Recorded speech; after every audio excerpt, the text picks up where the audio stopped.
Hello guys, thanks for joining my my Instagram, no, my YouTube even.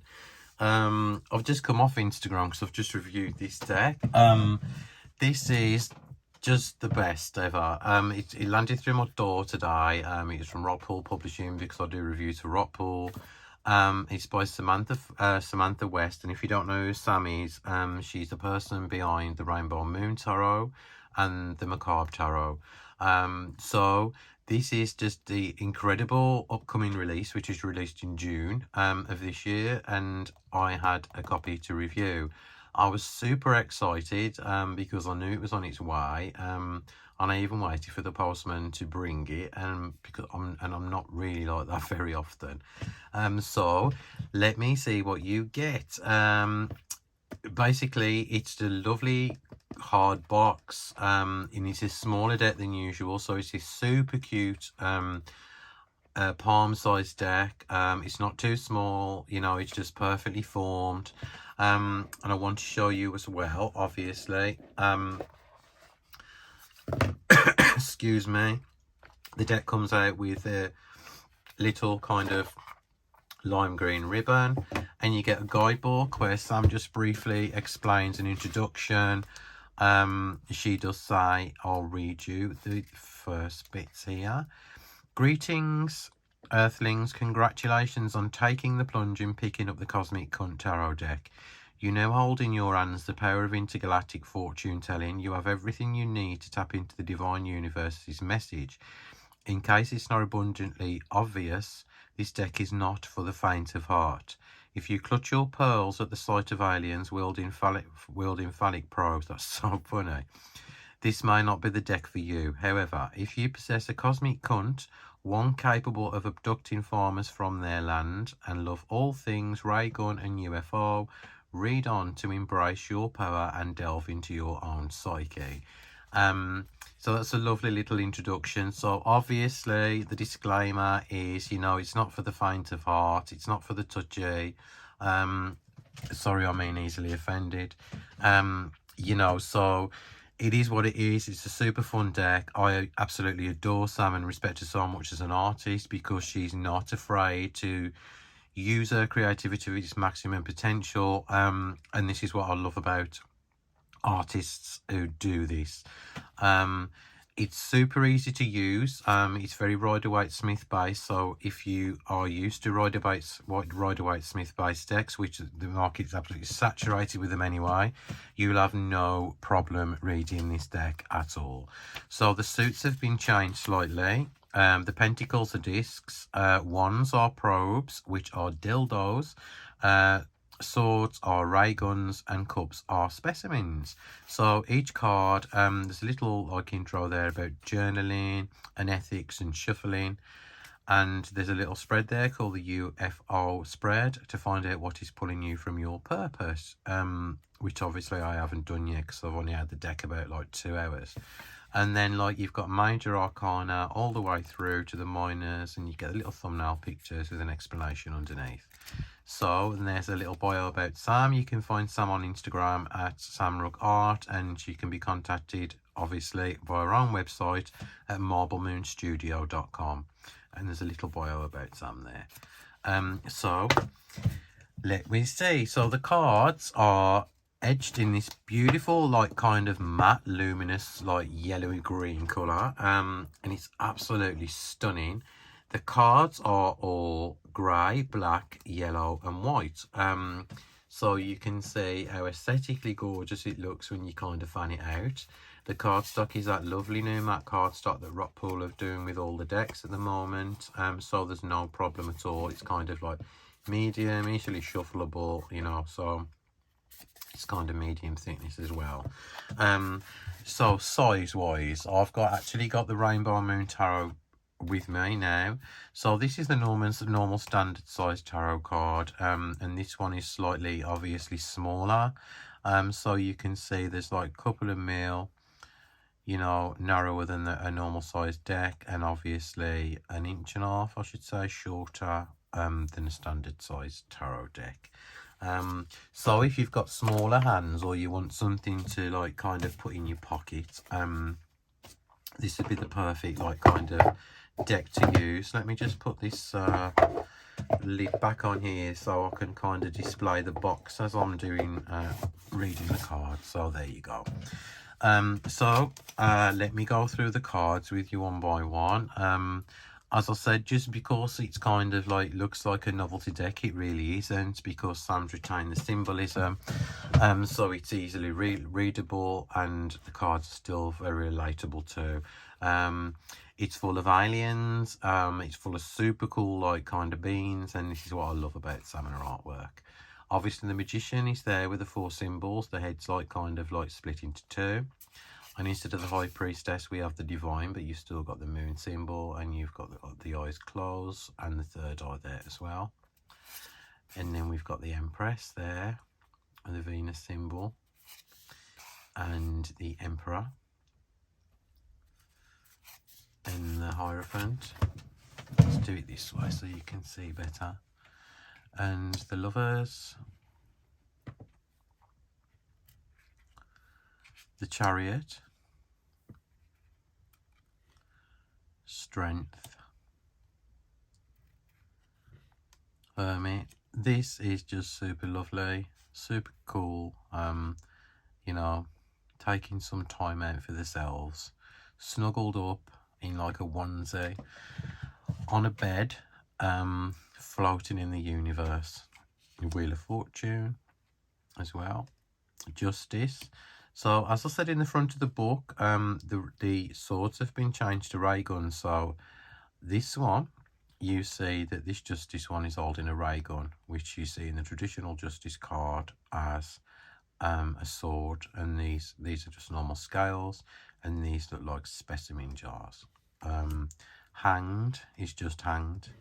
The death card I love as well.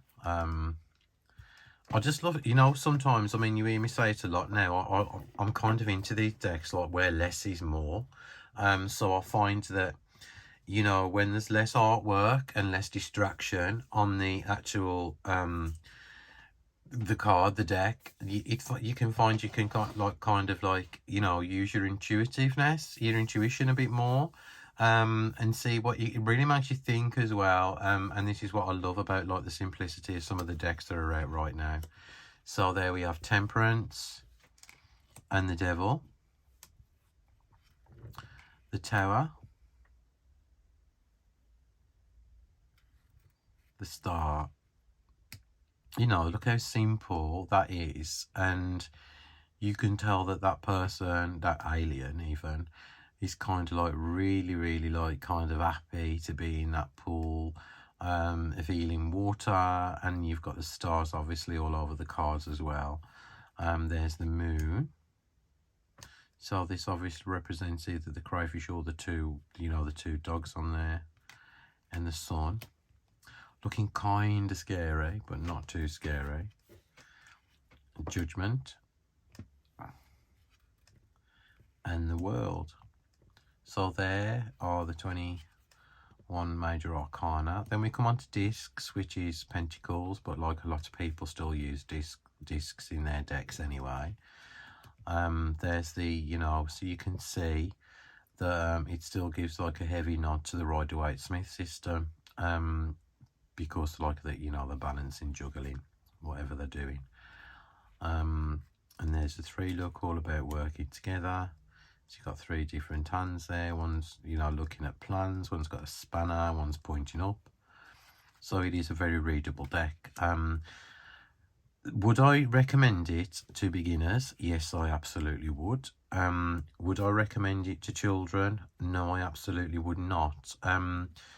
Only because mainly, which you'll see in a bit when I've come to the cards. If you're an open-minded parent, obviously you do what you want to do, but I'm just giving a little disclaimer, a bit of warning before you all rush out, because it looks really super cute in that. You know, it may not be best for children, but you know, young adults it's fine, but not for younger children. So we have the 8 of discs, and then the 9,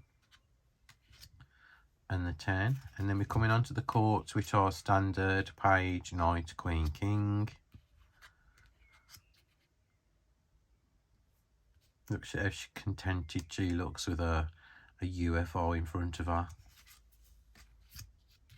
And then the king. And then we come on to the probes, which are dildos, vibrators, however you want to call them. They are very, very non-offensive. They are just, you know, an illustration. And as we all know, the swords in the Rider-Waite-Smith deck anyway does kind of relate to a phallus. So yeah, you know, there's absolutely nothing wrong with these, in my honest opinion. I absolutely adore the deck. I really do. It's one I'm going to reach for often. It's got its place for maybe like a younger kind of like client, or somebody fun, or somebody who's like very open-minded. I would kind of use this for. And I think it really has got its place. It's super cool, super funky. You can imagine it. Imagine, like, you know, being in one of them cyber clubs and stuff, and somebody pulling this deck out and saying, "Oh, look at my super cool tarot deck." So yeah, it's really lovely.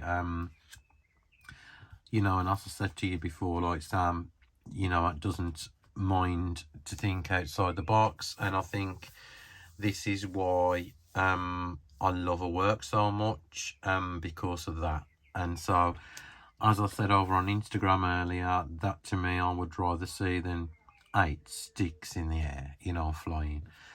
And I also love the colour scheme. It's a very me deck, and I hope you kind of love it as much as I do. And then we've got the Queen of Probes. Look how confident that Queen looks, holding that probe with 2 hands. Okay. And there's the King. And then we come on to the specimens. Think of specimens, whatever you want to think of specimens, but this is cups. That is absolutely adorable illustration. So is that one as well. They all are, you know, honestly. You know me by now, and you know I can sometimes be a bit like critical, but like there's no bad thing I can actually find to say about this deck. It is just top for me. So I wouldn't kind of like take it along though on a family fun day to your local nursing home to read for people, because as I said, I think it's got its place in different kind of settings, you know, and you don't want to shock people, you know. But yeah, it's just absolutely gorgeous, simple, straight to the point. The meaning is spot on. The page, and then we have the knight. Just move these over here so we've got less of a shadow. And then the Queen. And then the King. Ace of ray guns, which is swords, and you'll see why. It's not one of them confusing decks when you like him thinking, oh, what does that mean? It's just simple, so simple to remember what why Sam has changed, because we all know a ray gun, you know, you have to be focused. So yeah, that like kind of alien person has got like the blindfold fold on. These are going in the top and coming out wider at the bottom. So maybe in this one, this is on about more about, because 3s to me are always on about branching out. So maybe this is on about opening your heart more, you know, instead of the normal doom and gloom that some people read as the 3 of swords. That's just my take on it anyway. The 4, somebody's resting in a tank. The 5, that person's in a state of surrender because like the alien has got 3 ray guns up against her. 6. I absolutely love that because like it just, you know, kind of like gets the whole meaning of the 6 of Swords. So yeah, I love that. The 7, the 8, the 9, and the 10. And then we've got the 10, oh sorry, the 9 and the 10. And then we've got the Page, and the Knight, the Queen, and the King. And then we're back to the very beginning. So, I mean, what can I say that I haven't said already? I adore it. It's just one of the most super cool decks I've seen in a long time. If you're going to do a Rider-Waite kind of like clone or something, do something fun like this. You know, do something different. Do something there hasn't kind of been before. And this is, you know, and this is one of the decks that I haven't seen this kind of like deck. And, you know, thank you to the guys over at Rockpool for always being so kind, and to Sam, obviously, as well. Yeah, so this is out in June of this year, and it's available to pre-order now from Amazon or wherever else you get your decks from online. So thank you for watching, guys. I really appreciate all the subs and all the comments and all the love, and I'll see you again soon with another deck review. Have a lovely day. Bye.